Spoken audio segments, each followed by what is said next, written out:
Hello world, this is Jeffrey, JGB146 Blake for Hoopa Hideout, coming to you today with a deck profile over the deck that I've dubbed Dudun Moon.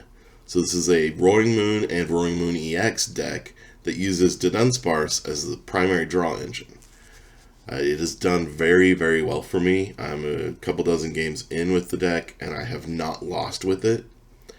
And you can also look at other people's histories. It won a tournament the week that it kind of premiered onto the scene.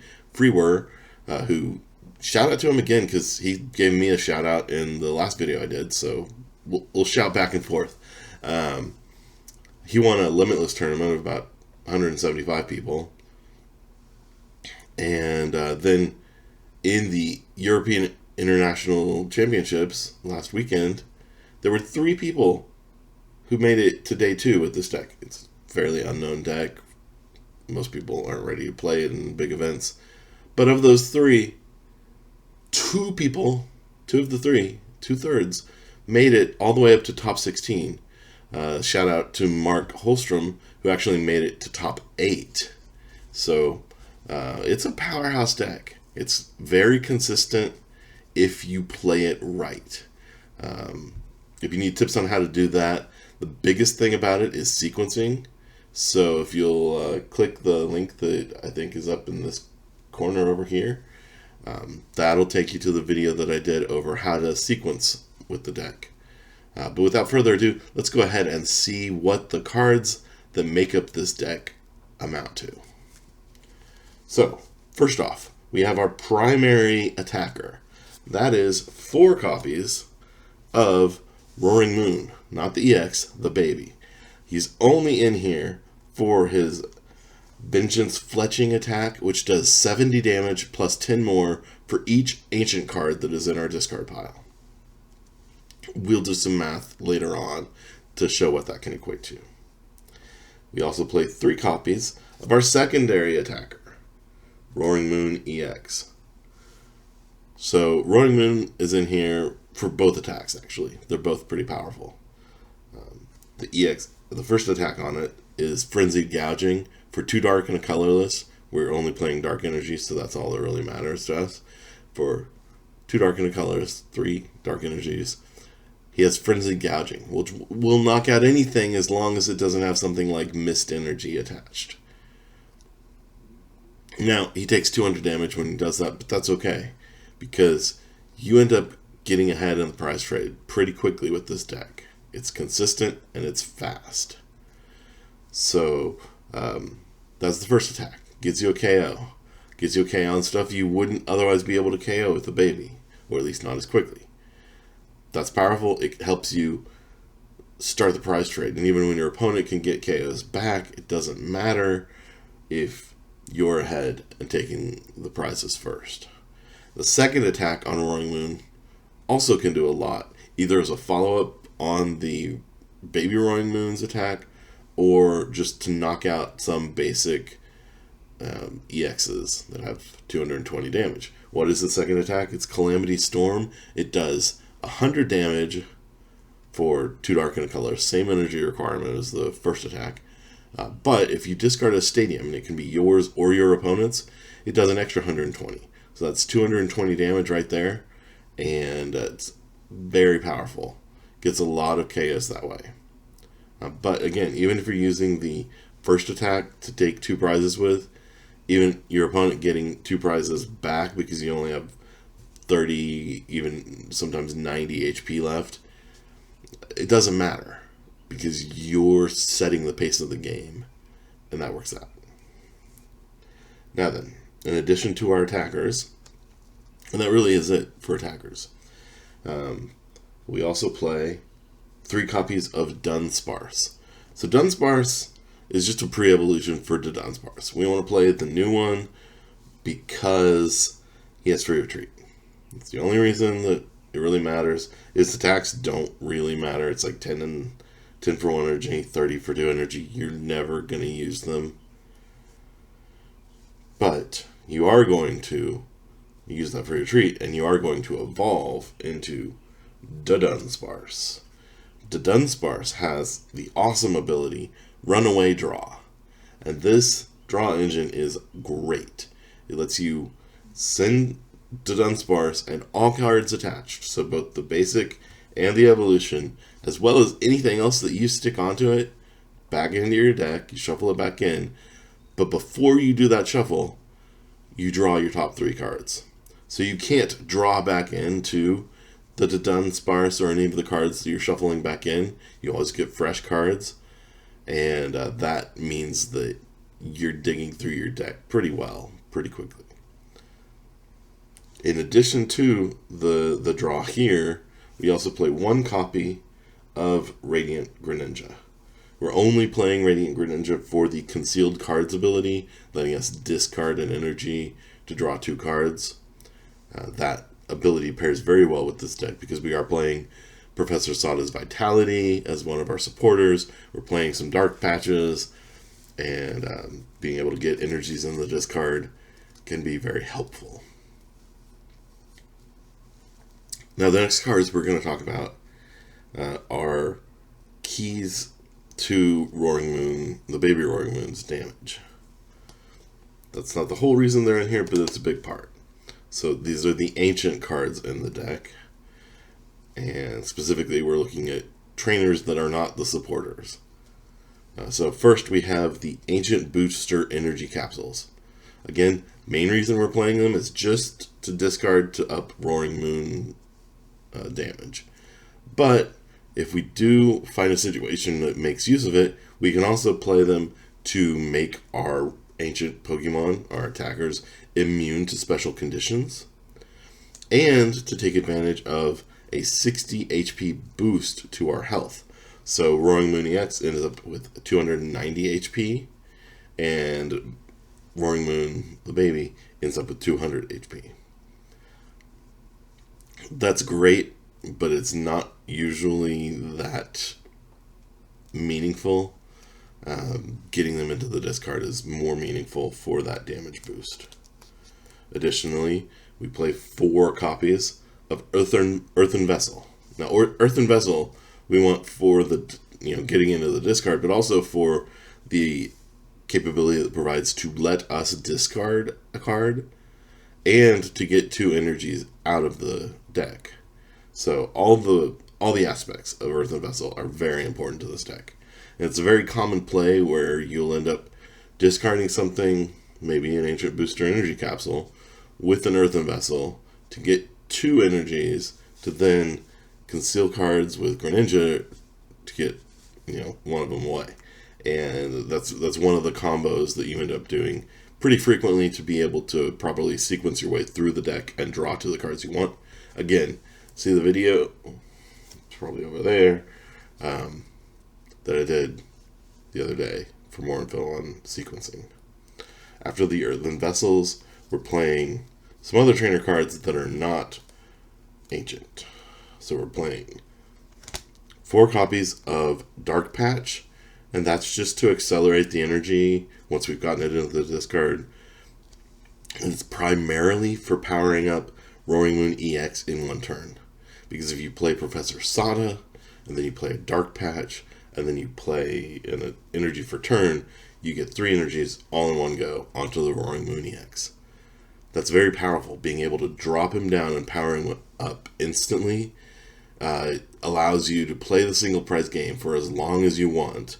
And because of the free retreat on Dunsparce and the ability to just jump out of the active on the Dudunsparce, you can make that play so much easier than you might otherwise end up being able to do. You just have a whole lot of control about what's in the active with all these ways to pivot. Next, we play 3 copies of Artisan. So, ancient box decks tend to play Pokestop more often than not. Artisan is better here because it allows us to continually get out, sometimes baby Roaring Moons, but more often we're using it to get out Dunsparces so that we have extra draw prepped for next turn. Going right along with the Artisans, are our 4 copies of Nest Ball. So Nest Ball obviously just gets out basic Pokemon, and it gets out everything but the Dunsparces that we need to draw with. We also have 3 copies of Trekking Shoes.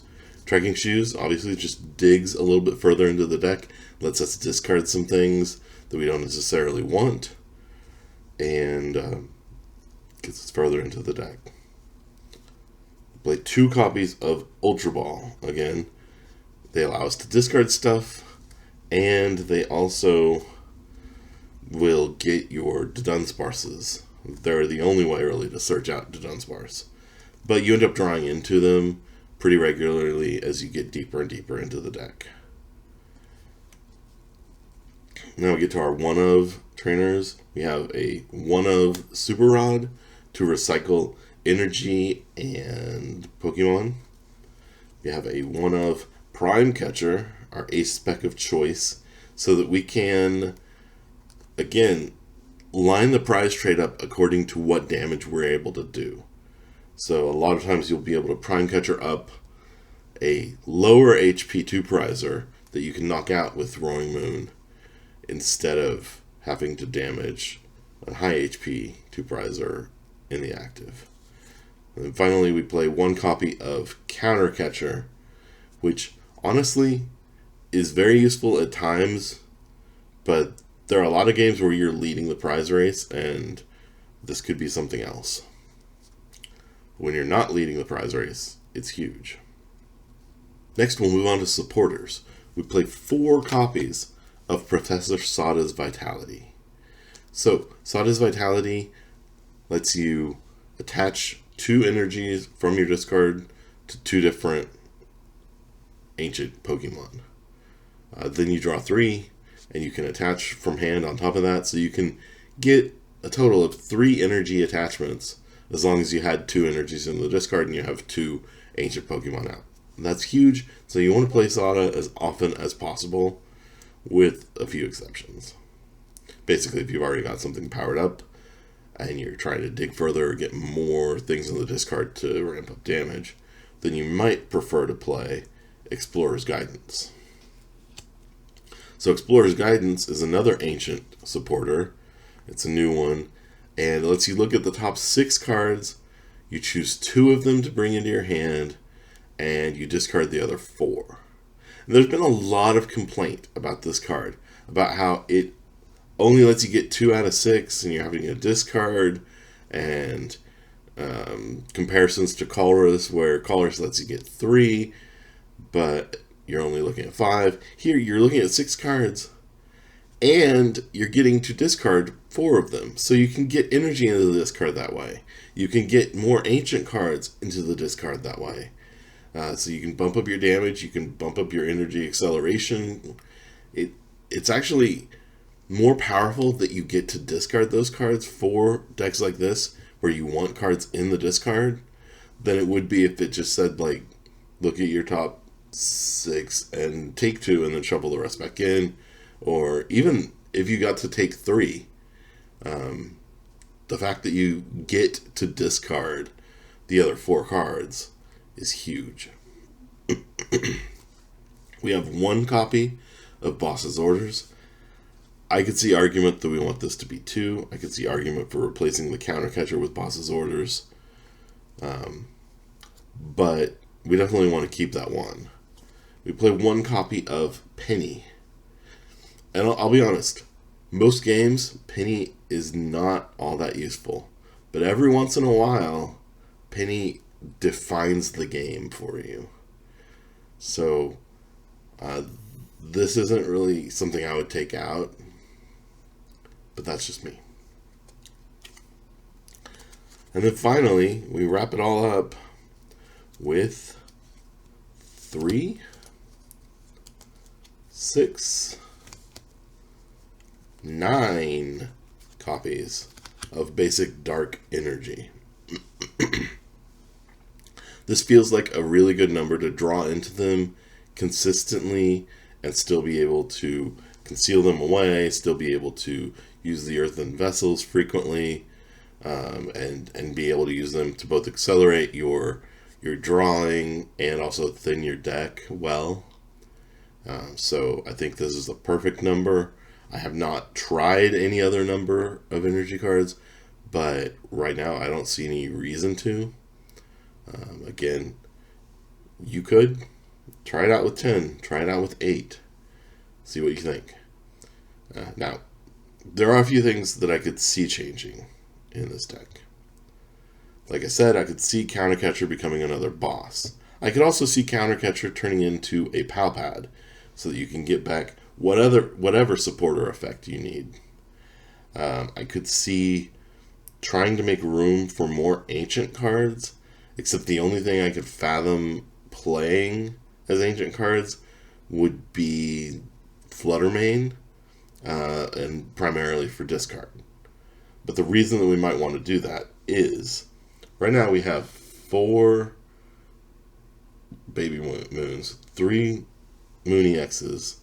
We have 4/4 of Sada, Explorer's Guidance, Earthen Vessel, and Ancient Energy Booster Capsule.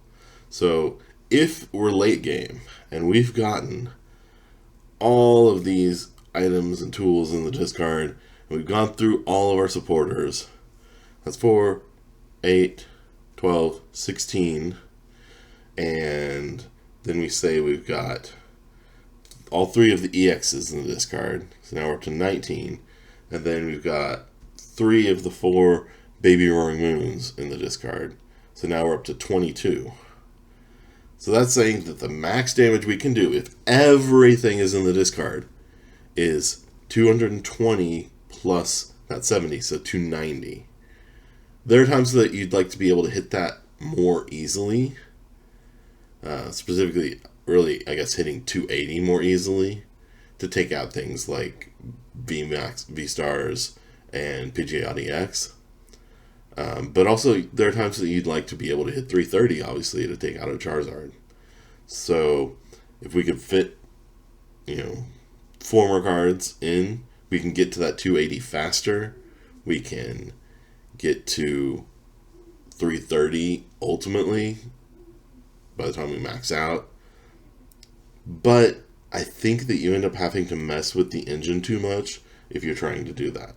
So even though I think that's somewhere that you might try to go, it's not what I would recommend. I've had questions about swapping in another trekking shoes, and the problem is I don't see what you can take out for another trekking shoes. You don't want to lose any ancient cards. We're talking about trying to find ways to get more in. So, I mean, maybe you could take out a Nest Ball or an Ultra Ball, but I find those cards to be lifesavers when I see them, so I wouldn't want to reduce the counts there. Definitely need a Super Rod in here. Prime Catcher is huge. So yeah, I don't see a whole lot of wiggle room there to get more trekking shoes.